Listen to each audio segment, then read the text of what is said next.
잡았어요. 더블 스틸이에요. 자, 3루 발수합니다. 3루에서 세이프입니다. 올해 오타니에게 필요했던 두 개의 퍼즐 조각 그중 하나가 맞춰지고 있습니다. 50도로 성공. 상체 밀어쳤습니다. 왼쪽인데요. 오타니가 결국엔 해냅니다. 이제 메이저리그 역사의 담장도 넘겨버렸습니다. 다시 보기 힘들 50홈런 그리고 50도로 역사를 새롭게 장식하고 있습니다. 축하합니다. 뉴히스토리 오타니 조회입니다. 수 2안타에 삼진 2개. 자, 드디어 갑니다. 오타니의 탄감 담장 밖으로 가버립니다. 그리고 헛스윙 그리고 오타니는 2루 베이스에 도착합니다. 앞으로 더 좋아질 일만 나왔다고 봐요. 확실한 타구입니다. 아무도 움직이지 않습니다. 관중들만이 환호합니다. 이번 시즌 국내 타자들이 자 주자 뛰었습니다. 1루까지 2루에서 세이. 홈런 허용한 적 있죠. 네.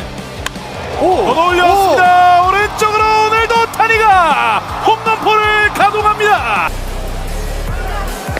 자, 오타니가 뛰었습니다. 2루에 오타니가 들어갑니다. 이도 좀 봐야 할 것 같습니다. 그렇습니다. 갔어요. 저쪽으로 갑니다. 넘어갑니다. 34개예요. 네. 다시 뜁니다. 오타니 쇼헤이.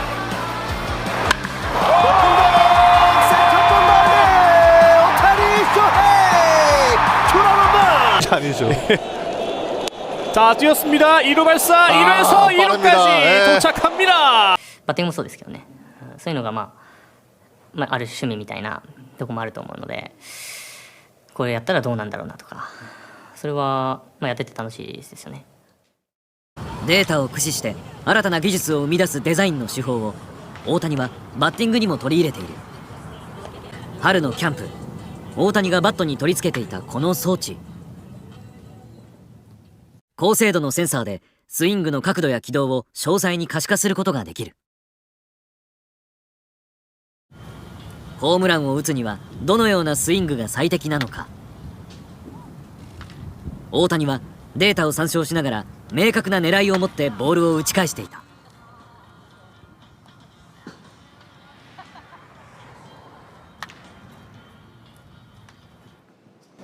さらに大谷は今シーズンからデザインしたスイングを実戦さながらに磨くことができる最新の AI マシンを利用している。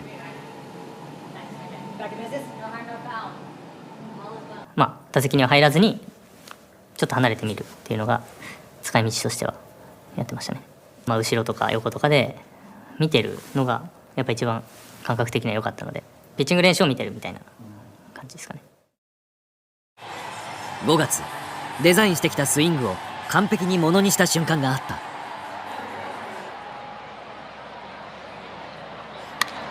高めのストレートを強烈に弾き返した13号ホームラン。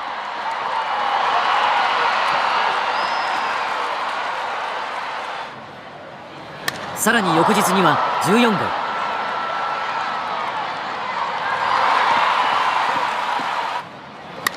そして2打席連続となる15号。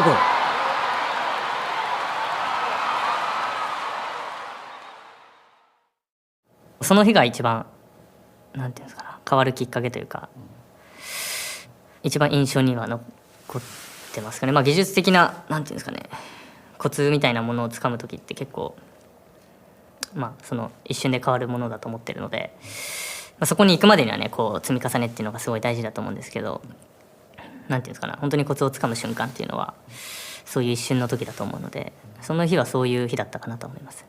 This year, he started covering a lot more. I think he's become an even better hitter than he was the last few years. He started covering a lot of different spots. この一打以降、大谷は高めのボールを次々と打ち返し、ホームランを量産。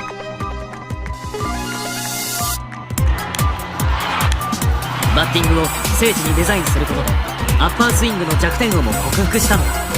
なぜ大谷はこれほど自在に自らのプレーをデザインすることができ、He was in spring training struggling, he wasn't hitting. And, you know, one day he came up to the cage and I was hitting in the cage.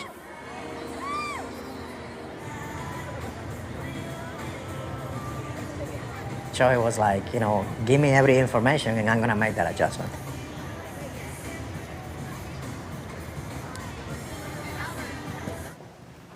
about the front foot.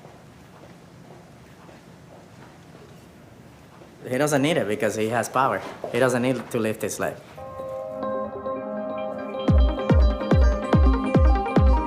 「それまではボールを打つ前に右足を上げていた大谷。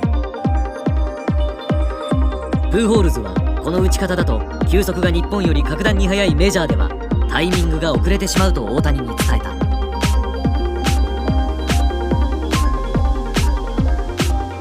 And all of a sudden, 2 days later, I saw Shohei Ohtani doing it, and he's been doing it since the day. He figured out that the leg kick and high leg kick isn't gonna work here. 迎えた本拠地でのデビュー戦。その最初の打席。 That's out toward right center field. Going back on it is Zimmer. At the wall. Gone! 足を上げない新たなフォームでいきなりメジャー初ホームラン。大谷は短期間のうちに自らのスタイルを変更しすぐに結果を出してみせたのだ。 He didn't wait 2 or 3 years. Guys, sometimes takes that long. Shohei made that adjustment right away. Talent to be able to do those things, and it's just really special. I mean, it's amazing. You know, I think I say it all the time. Player like Shohei Ohtani only comes to this earth every 50 years.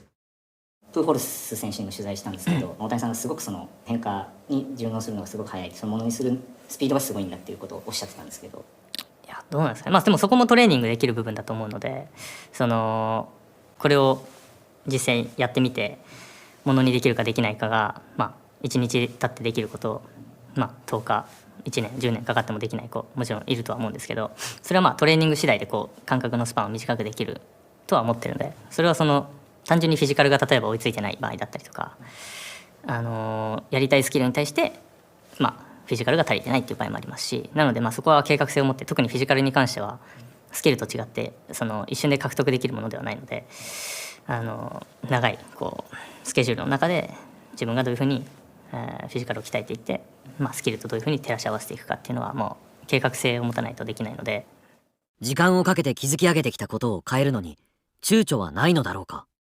よりもなんかこうやってみたいなっていう、試してみたいなっていうのがやっぱ上回るんじゃないですかね。まあそれで失敗することも多くありますけど、それは間違ってたんだなって思うだけで、また数年してそれがやりたくなって正解になることももちろんあるので。 그의 움직임에서 힘이 느껴지시나요? 아시안이 라틴계, 백인계, 흑인계 선수들보다도 압도적인 파괴력을 보여주는 게 참 대단한데요. 그의 힘이 느껴지는 이 타격폼은 갑자기 생성된 폼은 아닙니다. 고교 시절의 오타니 선수의 타격폼을 보실까요? 팔의 높이나 스트라이드 되는 다리의 움직임, 그리고 서 있는 높이의 차이는 분명히 있지만 기본적으로 모체가 되는 스퀘어는 전혀 변화가 없이 동일합니다. 즉 이 타격폼으로 현재의 오타니로 되기까지 계속해서 진화시켰다고 볼 수 있는 거고, 지금이 바야흐로 최종 진화의 상태가 아닌가 싶습니다. 우선 살펴볼 건 그의 핸드 위치와 왼손의 팔꿈치 각입니다. 기본적으로 높은 편입니다. 그림 역시 파워 히터들의 그립으로 쥐고 있죠. 그러면서 자연스레 뒷손의 팔꿈치는 올라가 있습니다. 동양권 야구에서는 이렇게 팔꿈치가 위로 솟아있는 걸 최근까지 선호하지 않았습니다. 인종적 피지컬 차이로 인해 그랬다고 하는데 그냥 안 해봤기 때문에 못한 것 뿐이고, 현재는 그런 거 얼매이지 않고 가르치는 코치님들이 계속해서 많아지고 있습니다. 두 번째로 봐야 할 건 전체적인 코일링 동작입니다. 오타니는 스트라이드 되는 다리를 올리지 않고 가볍게 토스텝으로 마무리합니다. 그러면서 토스텝 되는 방향과 상체를 정확히 대각선으로 찢어지는 듯한 방향성을 만들어 꼬임의 줄기를 쭉 늘립니다. 걸레를 쥐어짜듯 돌리면서 늘린다고 생각하면 편한데요. 몸을 이렇게 쥐어짜듯 돌리고 쭉 늘리면 그의 준비 동작은 끝입니다. 여기서의 핵심은 왼쪽 골반의 힌지입니다. 정확히 중심축이 되어 접혀주면서 코일링을 만드는 중심이 되어주죠. 축다리의 안정성과 유연한 힌지 동작으로 축과 꼬임의 늘림이 매우 훌륭해지는 것이죠. 솔직히 이렇게 잡아놓은 상태에서 더 이상 코일링을 만들지 않고 회전을 만들어 때려내기만 해도 굉장히 강한 히팅이 가능할 거고, 컨택면에서는 오히려 더 좋은 타격이 될 것입니다. 그만큼 단단하고 안정적입니다. 그런데 오타니 선수의 활시위는 여기서 끝나지 않습니다. 이게 진짜 오타니 선수 타격의 극치인데요. 힙 퍼스트 동작과 이어지는 코일링이 풀리는 과정입니다. 오른발이 완전히 착지 동작과 함께 엉덩이가 앞으로 쑥 밀고 나가면서 꼬임을 한 번 더 힘으로 전환시킵니다. 마치 활시위를 한 번 당겼는데 거기서 한 번 더 당기는 것과 비슷하죠. 그리고 앞다리가 완전히 착지가 된 이후 팔꿈치의 떨어짐과 함께 배럴턴은 이루어지고 엉덩이를 중심으로 히팅 스퀘어가 강하게 돌아져 나옵니다. 그리고 마지막으로 볼 건 스윙의 결이죠. 힙은 미세하게 위로 올라져 나가고 어깨의 방향은 밑으로 떨어집니다. 그러면서 흔히 말하는 어퍼스윙, 정확히는 슬라이틀리 업스윙 궤적으로 아주 아름답게 그려져 나갑니다. 그리고 몸을 쭉 뻗어두면서 팔로우까지 길게 힘을 전달하는 게 오타니 타격 메커니즘이라고 할 수 있겠습니다. 사실 간단하게 말한 것 같지만 해보시면 매우 어렵다고 느끼실 것입니다. 그리고 이 메커니즘 안에는 오타니 선수가 지금까지 고민하고 발전시킨 모든 부분이 녹아져 있을 겁니다. 어떻게 하면 더 강하게 칠 수 있을 것인가, 그러면서도 어떻게 하면 더 정확하게 맞출 수 있을 것인가 하는 것들이 말이죠. 그리고 또 오타니 선수는 이렇게 강한 스윙만큼이나 매우 공격적으로 타격 어프로치를 가져가는 선수이기도 합니다. 그렇다 보니 삼진율이 좀 올라갈 때도 있고 안 좋을 때는 안타가 계속 안 나올 수도 있습니다. 하지만 현재의 오타니는 이런 면에서도 확실히 나아졌습니다. 타이밍을 빼앗긴 상황이나 예상한 것과 다른 공이 들어왔을 때에 야구 방망이를 다루는 기술적인 측면에서 도같은 모습을 보이고 있죠. 타자들이 잘 칠 때 이런 말을 하기도 합니다. 잘 될 때는 돌아가는 솔깃도 다 보인다라고 말이죠. 오타니의 현재 집중도는 그래 보입니다. 그리고 올 시즌 내내 왠지 그럴 것 같기도 하고요. 안타가 나오지 않을 때, 삼진을 당할 때도 전혀 문제가 없어 보입니다. 불안해 보이지 않고 안 될 것 같지도 않죠. 오타니 선수도 시즌을 치르다 보면 부침이 올 수 있습니다. 아니 반드시 올 겁니다. 타자란 10번 중 7번은 반드시 실패하게 되어 있으니 말이죠. 하지만 그럼에도 그는 별일 아니란 듯 자신의 타격을 해나갈 겁니다. 부침이 있고 어려움이 있을지라도 말이죠. 오타니가 갖고 있는 진짜 능력은 보이는 성적과 기술이 아니라 그것을 이루는 과정에서의 실패를 딛고 유유히 일어났던 끈기, 그러면서 그 안에서 고유할 수 있는 멘탈이기 때문입니다. MLB의 왕은 과연 올 시즌 끝에 어떤 또 하나의 드라마를 완성하게 될까요? 현존 최고의 선수 오타니 쇼헤이의 2024년 시즌을 꼭 지켜봐야 할 것 같습니다. 타구의 방향성입니다. 그중 특히 프리팅, 당겨치기에 대한 부분인데요. 1번 타자로 들어선 현재 38.3%를 보이고 있고 2번 타자로 들어섰을 땐 42.9%를 보였습니다. 반면 센터 방면은 1번 타자로 일 땐 37.6%, 2번 타자일 땐 32.1%를 보였습니다. 이 얘기는 1번 타자로 나올 때 의도적으로 밀어치려는 경향이 있는 듯해 보였다는 거죠. 이게 의도했든 아니면 그냥 밸런스가 좋지 않아서 좀 뒤에서 맞아서 이런 결과값이 나왔든 분명 오타니라는 타자에겐 좋은 내용은 아닙니다. 감각이 살짝 어그러져 있는 것을 보여주는 셈이죠. 물론 그렇다고 밀어치는 능력이 아예 없는 선수는 아닙니다. 특히 2번 타자로 나왔을 때 1루에 주자가 있는 상황에서 의도적으로 바깥쪽으로 내보내는 결의 스윙을 잘 보여줬습니다. 이쪽으로 보내는 타구들을 1루 주자가 있을 경우 많이 만들어내곤 했죠. 1루에 주자가 나가 있는 상황에서 저 타자가 타석에 들어서면 수비 위치는 이런 식으로 배치가 됩니다. 1루 베이스에 1루수가 붙어주고 유격수는 2루에 가깝게 붙고 2루수는 이 사이의 공간에 서 있죠. 이 사이에 빠른 타구를 만들어내서 안타가 될 수도 있습니다. 실제로 오타니가 가장 많이 안타를 만들어내는 코스입니다. 하지만 빠져나가지 못하면 사육산 병살로 이어지는 경우가 많기에 의도적으로 밀어내려는 경향의 배팅을 자주 했던 것으로 보입니다. 그리고 그건 아주 고급 타격 스킬이고 매우 훌륭한 포인트이죠. 하지만 그게 메인인 타자는 아닙니다. 기본적으로 오타니는 프리터 스타일의 타격이 맞습니다. 강한 하드히 타구를 생성해내고 그 타구가 안타가 되고 2루타가 되고 홈런이 되어야 하는 슬러거 유형의 타자입니다. 근데 1번으로 들어선 이후 그 당겨치는 비율 자체가 아예 줄어들었다는 것은 분명 짚고 넘어가야 할 부분입니다. 그건 오타니 선수에게 바람직하지 않거든요. 한마디로 밀어치려는 경향은 하나의 옵션으로 남아있을 때 좋은 선수지 그 옵션이 전체를 잡아먹으면 좋지 않아진다, 뭐 그런 겁니다. まず片手で、まず腰に当てて腰に単純にこう持ってくる。それをできなかったらこっち手で持ってきてこうグーッと。これはテレビで石川遼選手がゴルフのやっててすごいなと思って。これはこう投げるのとか打つのにもこう両方はこうやってやって。うわ。ちょっと背中かっこいい。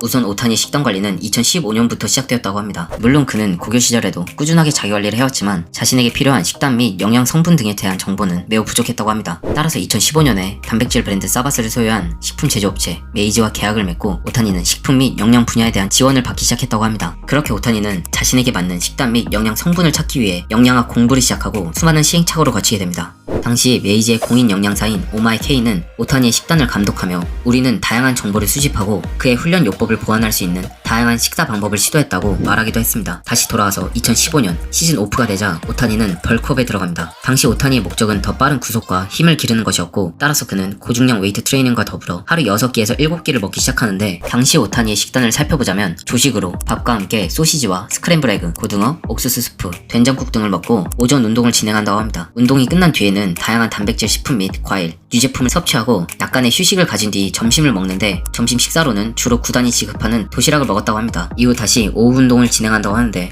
여기서 짧게 오타니 훈련에 대해 말씀드리자면 오타니는 피칭 훈련과 더불어 고중량의 웨이트 운동을 하는데 그는 웨이트 운동 중에서도 특히 하체 운동을 가장 중요하게 생각한다고 합니다. 김인식 전 국가대표 감독 또한 오타니를 실제로 보고 난 뒤 오타니의 하체에 대해 언급해 화제가 되기도 했는데요. 오타니 홈런 치는 거 한번 보세요. 그거 팔로 치는 거 같죠? 전부 하체입니다. 물론 스윙이 좋아서도 홈런은 나오죠. 하지만 기본적으로는 오타니 하체에서 시작해서 나오는 스윙인 거죠. 오타니 포크볼 던지는 거 보세요. 그거 초고속 포크볼 던지려면 얼마나 소모되는지 상상이나 갑니까? 머리 위에서 손으로 끼고 던지는데 위에만 가지고 안 되거든요. 위에만 가지고 던지면 다 부서져 버립니다. 몸 전체가 다 뻐그러지는 거죠. 지금 한국에서 훈련받는 식으로 하고 145 포클볼을 던져봐요. 팔꿈치, 허리, 무릎, 엉덩이 다 고장나는 겁니다. 오타니가 유전자도 좋지만 유전자만 가지고 안 되는 부분도 있을 거예요. 기본적으로 수많은 시간 달리기로 하체를 단련시켜 놨을 것이고 수많은 인고의 시간으로 밑에서부터 제대로 만들었을 거라고요. 좋은 지도자를 만났을 것이고 첨단 과학을 접목해서 하체를 단련시켰을 것입니다. 그 구속이 어디서부터 오는지부터 우리가 잘 배워야 합니다. 라고 말했습니다. 오타니는 SNS를 통해 짧게나마 훈련 영상을 공개하기도 했었는데 참고로 영상 속 데드리프트의 무게는 약 585파운드라고 하네요. 이 외에도 그의 훈련에 대한 열정은 동료들의 인터뷰를 통해 살펴볼 수 있었는데 대표적으로 WBC에서 오타니와 함께 일본 대표로 참가했던 라스 누빠는 한 인터뷰에서 오타니는 경기가 끝나고도 웨이트 훈련을 빠지지 않고 진행했으며 특히 스쿼트 약 500파운드를 너무 쉽게 들어 올리는 것을 보며 신기했다 라고 말하기도 했습니다. 다시 돌아와서 오후 운동을 끝낸 뒤 아침 운동 직후와 마찬가지로 다양한 종류의 단백질 식품 및 유제품 등을 섭취한 뒤 저녁으로는 치킨 토마토 조림, 연어 타르타르, 찐만두, 쇠고기, 달걀 굴소스 볶음, 된장국, 과일 등 다양한 음식이 포함된 뷔페에서 식사를 진행했다고 합니다. 이후 취침 전에 다시 한번 단백질 식품 및 과일, 유제품을 섭취하였다고 하는데 그가 이렇게 하루 동안 먹은 양은 약 4,500칼로리로 일반 성인 남자 권장량의 약 1.7배에 해당하는 양이었다고 합니다. 그렇게 그는 꾸준히 식단과 운동을 병행하며 체중을 7kg에서 8kg 정도 증량하였고 끝내 그가 원하던 102kg의 거대한 피지컬을 완성하게 됩니다. 이런 그의 계획은 단순히 시즌 오프 기간이 진행된 체중 증가 프로젝트에서 끝나는 것이 아닌 시즌이 시작된 후 체중이 천천히 감량됨에 따라 구속과 제구력에 미친 영향을 파악하고 자신이 폭발적인 힘을 낼 수 있는 체중은 몇 킬로그램인지 등을 확인하는 일종의 실험성 프로젝트였다고 합니다. 당시 그의 영양사였던 오마이 K는 그가 전 시즌 두 자릿수 홈런과 두 자릿수 승리를 기록하며 좋은 성과를 내고 있음에도 왜 갑자기 체중 증가 프로젝트를 진행하는지 궁금증이 들어 그 이유를 물었다고 합니다. 그리고 그녀의 질문에 그는 메이저리그에는 제가 따라야 할 훈련이나 구체적인 식단을 하는 사례가 없기 때문입니다. 따라서 스스로 다양한 것을 시도해보려고 합니다. 라고 답했다고 합니다. 영양사 오마이는 수많은 선수와 함께 일을 해왔었기에 오타니가 운동선수로서 식단을 통해 몸을 만들고 경기력을 끌어올리려는 것은 선수로서 매우 흔한 일이었지만 오타니와 함께 일하는 동안 오마이는 그가 다른 선수들과 조금 다르다는 느낌을 받았다고 합니다. 그렇게 오타니는 영양사인 오마이와 함께 키토 다이어트 및 다양한 식단을 적극적으로 시도해보고 영양학을 직접 공부하며 계속해서 성장해 가던 중 2018년 꿈에 그리던 메이저리그에 입성하게 됩니다. 하지만 여기서 작은 우려사항이 나오게 되는데 당시 LA 에인절스의 식단은 오타니가 일본 구단에서 먹던 식단과는 전혀 달랐기에 음식으로 인해 생활뿐만 아니라 경기력에도 영향을 미칠 수도 있다는 이야기가 나왔기 때문입니다. 따라서 LA 에인절스의 한 고위 관계자는 오타니에게 원한다면 그를 위해 일본에서 먹던 음식을 준비해주겠다 권유했습니다. 하지만 오타니는 정중히 관계자의 권유를 거절하며 저는 세계 어느 곳이든 갈 수 있기 때문에 음식과 관련한 문제를 겪고 싶지 않아 영양을 공부해왔습니다. 따라서 저를 위해 특별히 챙겨주실 건 딱히 없습니다. 라고 답했다고 합니다. 그렇다면 현재 최고의 야구 선수로 꼽히며 전성기를 보내고 있는 오타니는 메이저리그에서 어떤 음식을 먹고 있을까요? 현재 오타니는 외식은 거의 하지 않고 구단에서 주는 식단을 먹거나 혼자 요리를 해먹는다고 합니다. 특히 비시즌에는 구단에서 밥을 제공하지 않는 경우도 있기에 영양사인 오마에게 직접 요리를 배웠다고 하는데 그는 주로 소고기, 닭고기, 해산물 등 단백질 위주의 식사를 즐겨 먹는다고 합니다. 특히 오타니는 아침에 오믈렛을 만들어 먹는 것을 좋아했었는데 최근에는 빠에야를 자주 만들어 먹는다고 하네요. 참고로 오타니는 야구 실력만큼 요리 실력 또한 출중하다고 합니다. 아무튼 이렇게 요리를 배울 만큼 식단에 엄격한 오타니는 식단만큼 중요시하는 게 있다고 하는데 바로 식사 시간입니다. 그는 주로 피칭이 있는 날에는 경기 시작 3시간 전에 가벼운 식사와 함께 고기나 생선 같은 고단백질을 섭취하고 피칭이 없는 날에는 경기 시작 2시간 전에 가벼운 식사를 진행한다고 합니다. 그리고 경기가 모두 끝난 후에는 시간을 계산해 적정량의 프로틴을 섭취한다고 하네요. 사실 이렇게 보면 오타니의 식단은 별로 특별해 보이지 않으며 다른 선수들과 별반 다르지 않는 것처럼 보일 수 있는데 그 이유는 그가 계속해서 영양에 관해 공부하는 중이며 끊임없이 자신에게 맞는 식단을 찾아 나오고 있기 때문입니다. 오타니는 한 인터뷰에서 30세 정도까지는 몸을 계속해서 진화시키고 싶고 그 이후에 테크닉을 추구하고 싶다 라고 말했습니다. 그의 말은 마치 자신의 한계를 단정짓지 않고 끊임없이 성장하고 싶다는 뜻이며 동시에 자신은 아직 성장할 수 있다고 믿는 것처럼 느껴지는데요. 그래서일까요? 오타니는 초콜릿을 먹을 때도 코코아 폴리페놀과 카페인이 얼마나 함유되어 있는지 그리고 이 초콜릿을 섭취할 경우 자신에게 어떠한 영향을 미치게 되는지 등 영양에 대해 끊임없이 질문하고 공부하고 있다고 합니다. 그리고 이러한 그의 관리와 공부는 모두 야구를 더 잘하고 싶다는 소망에 있기에 지금까지도 오타니는 자신의 한계를 넘어서기 위해 다양한 식단을 적용해보고 영양을 직접 공부하는 등 끊임없이 성장해 나오고 있는 중이라고 하네요. 그렇다면 이렇게 자신에게 엄격한 오타니는 평소에 어떤 음식을 좋아할까요? 첫 번째는 계란입니다. 오타니는 매일 아침 오므라이스를 해먹을 정도로 계란을 엄청나게 좋아한다고 합니다. 그래서 그는 가끔 SNS에 오므라이스 또는 계란 요리를 주로 올리곤 했는데 이 이제는 그렇게 좋아하던 계란을 자주 먹지 못하게 되었다고 합니다. 그 이유는 계란이 오타니와 맞지 않은 식재료로 판별되어 계속해서 섭취할 경우 염증을 유발할 수도 있다는 결과가 나왔기 때문인데요. 2020년 11월 오타니는 시즌 종료 후 개인적으로 병원을 찾아가 혈액 검사를 진행했다고 합니다. 검사에 주된 내용은 자신의 몸과 합이 맞는 영양 성분을 조사하는 것으로 현재 체질이나 건강 상태에 따라 지방이 되기 쉬운 음식이나 에너지를 효율적으로 변환할 수 있는 음식 등을 알 수 있는 특수 검사였다고 합니다. 그 결과 하필 오타니가 가장 좋아하는 계란이 맞지 않는다는 결과가 나오게 되었고 오타니는 어쩔 수 없이 한동안 계란을 아예 먹지 않았다고 합니다. 두 번째는 간식입니다. 오타니는 특히 초콜릿, 크레이프, 아이스크림 등 단 음식을 정말 좋아한다고 합니다. 하지만 좋아하는 것과 별개로 1년에 몇 번 먹을까 말까 하다고 하는데요. 설탕을 자주 섭취할 경우 염증 및 인슐린 저항성을 유발할 수 있으며 체중에도 영향을 줄 수 있기에 오타니는 간식을 적정량 지켜 가끔 섭취한다고 합니다.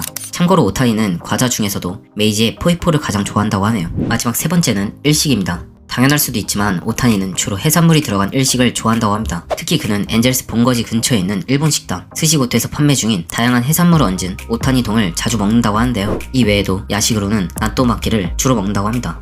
번외로 오타니가 먹지 않는 음식을 짧게 살펴보자면 싫어하는 음식으로는 토마토와 생간이 있다고 합니다.